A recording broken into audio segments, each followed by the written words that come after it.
What up, everybody? It's your boy, DFS Up North, aka Josh Thomas, back with another DFS Army 10 Under 10 podcast where I talk about my 10 favorite plays on DraftKings, 10 favorite plays on FanDuel, all projecting at under 10% owned as of this recording Friday night. We don't know, maybe an injury happens tomorrow and one of these guys ends up being chalky, but we are here. We're going to talk about some low-owned GPP plays to get you over the hump. Last week, if you watched this, we nailed Dallas Goedert, 2 touchdowns last week for the Eagles in a great spot that was pretty cheap, right?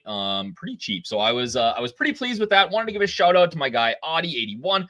$5,000 in college football. You are seeing this likely either Saturday morning.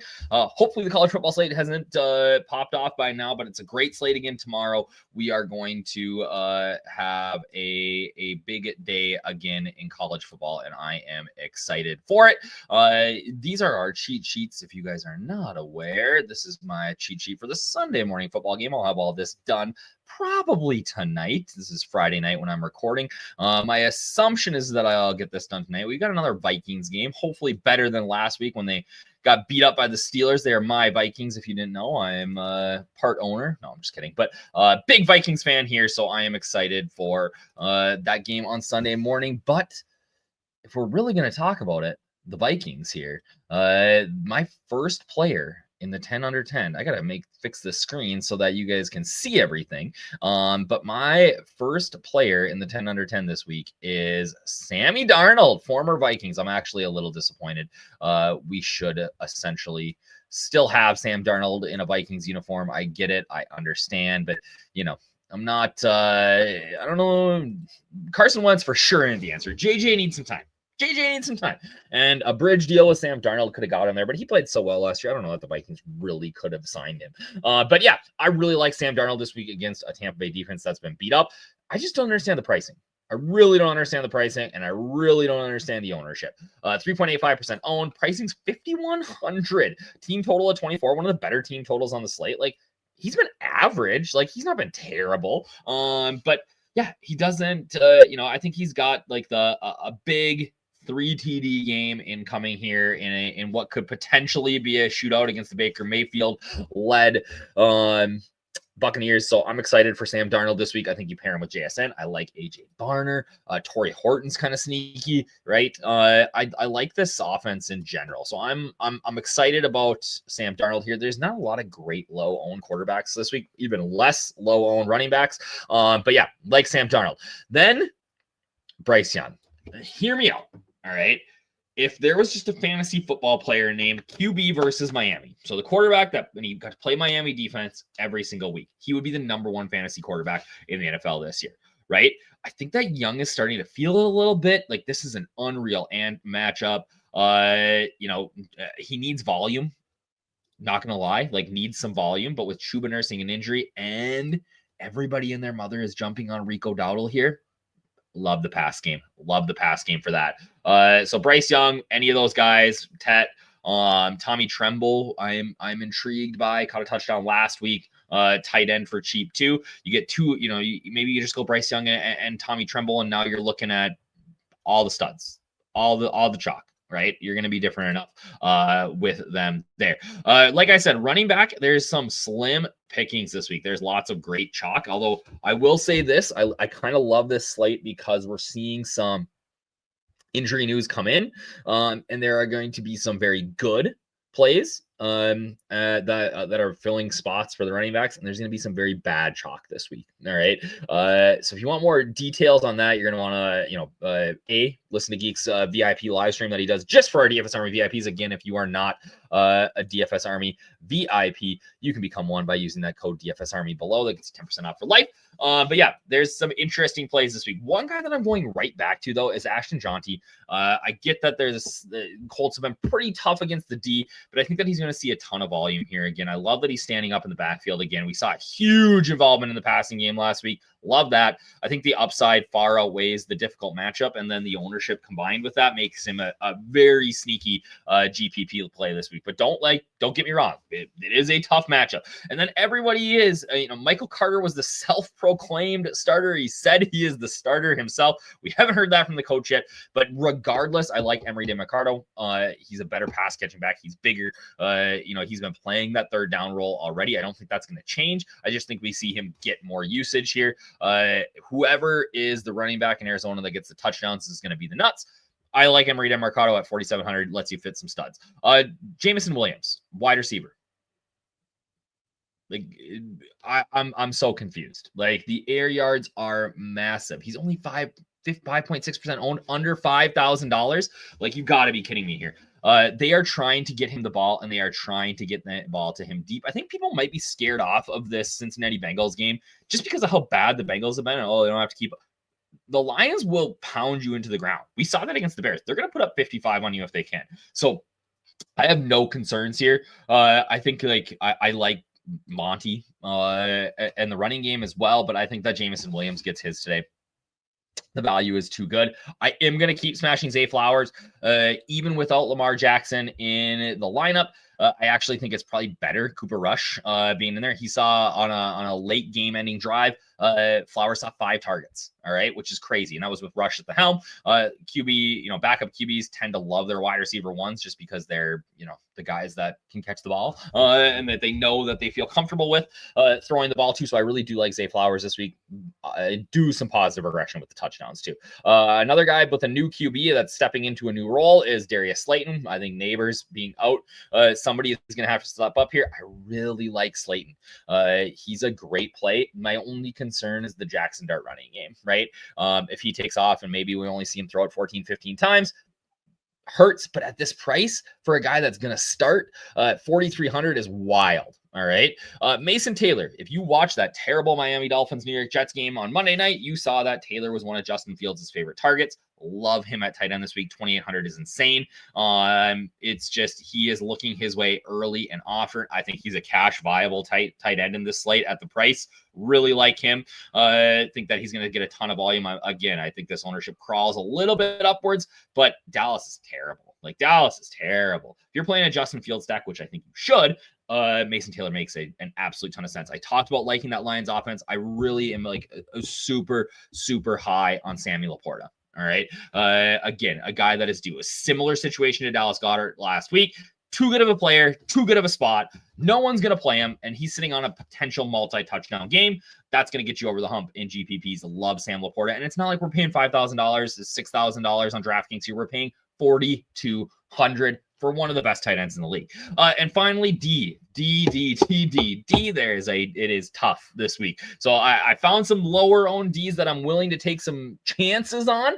And the Raiders are one of them. Mostly, I'm just banking on the fact that Daniel Jones is going to be Daniel Jones again at some point, right?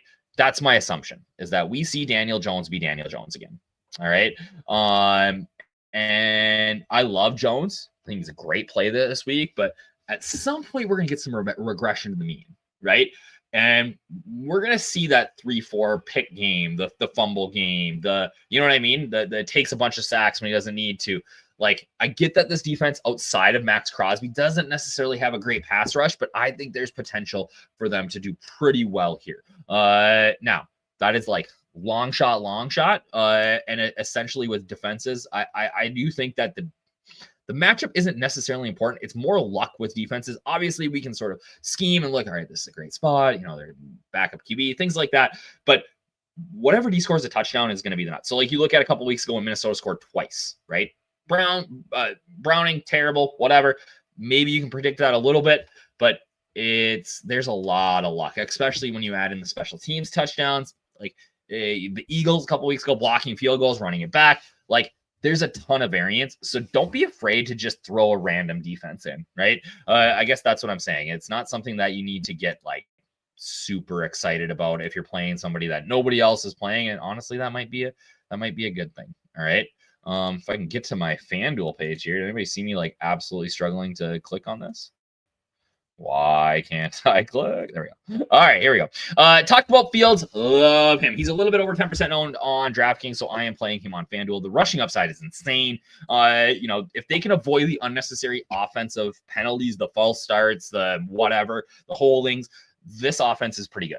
All right. You pair him with Wilson, you pair him with Taylor. I think you got to take two with them, and you just smash. Love CJ Stroud this week too.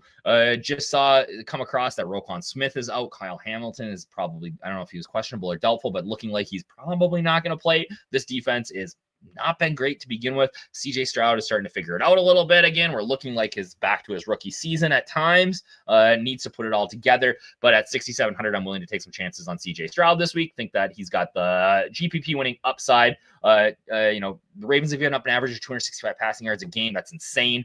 Collins should go. I do like Christian Kirk. I do like Jaden Higgins. I actually like a lot of pieces in this offense. I think you can play pretty much in Dalton Schultz, like anybody. I like Woody Marks. I'm going to talk about him here in a second. Like anybody is viable here on this Houston offense against the Ravens. And the Ravens, I think, are, Cooper Rush. He'll be serviceable for them with Lamar likely out. All right. Love, like I said, Woody Marks. I watched him a couple weeks ago and thought, man, this guy is explosive. All right. I thought Chubb would hang on to the job a little bit longer, but now it looks like it's the Woody Marks show. 5 targets last week, which gives him a nice little floor. Great play on DraftKings as well. Have him here at 5,400 on FanDuel. Love that. Chase Brown. Not been the Chase Brown that we've seen last year. Right. I do think that at some point he's going to get enough carries and enough volume to really put up a good game or a good score, a GPP winning score. It could potentially come this week. The Bengals are going to really want to slow the game down. We've seen that Browning struggles to pass it. We might see 20 carries for Chase Brown here. If we can get 20, 25 carries in a game like this, I think that there's potential for Brown to really have a day. Going to my wide receivers, we are targeting some bad defenses, right? Rashid Shaheed, the Giants, not great. Second on team in targets, and that's despite not having, this is a game that despite not having great offenses has worse defenses. I think that Spencer Rattler has been serviceable as a quarterback and can get the ball to Shaheed. He's got a decent arm. So the blow up potential is there. Everyone's going to play Olave. I like going the little pivot to Shaheed in MME. Talked about Jameson Williams already. He's a fantastic play on FanDuel as well. Garrett Wilson, massive usage. He's seen double teams. It doesn't matter. I think we got this at 9.66. He could climb over 10%, but regardless, he is in a smash spot here. And then finally, Marvin Harrison Jr. I think that the well has broken, or the dam has broken. He is going to pop off now. Finally got in the end zone. You saw the relief on his face when he scored last week. Really excited about Marvin Harrison Jr. here. Kyler Murray. Good matchup against Tennessee. I think that Harrison Jr. is going to start to get back to the Marvin Harrison Jr. that we've seen. I mean, he's not had these massive games. He's had like one or two, obviously came on first game last year, multiple touchdowns, but it's been very much this, right? We're trying to catch him on the upside here. And I think that this is as good of a spot as any for him. We talked about Laporta, just an unreal play over here on FanDuel too. You see all that green, right? We love Laporta this week at tight end. And then finally, I get it. It's the worst defense in the NFL. I get it. I talked about Bryce Young on DraftKings, but there is potential, again, like I said, for Danny Dimes to be Danny Dimes, Bryce Young to be Bryce Young, right? We know that this offense has struggled at times. He has thrown multiple picks at time. The defense looked okay against Justin Fields last week. So I'm intrigued by some Miami defense here in, Millie Maker type of entries. Nobody's going to play him. And again, that's what you come to this video for, is to find the guys that nobody's going to play that can maybe get you over the edge, right? When you're playing against 150,000 people, you got to get a little bit different somewhere. And that's a spot you can.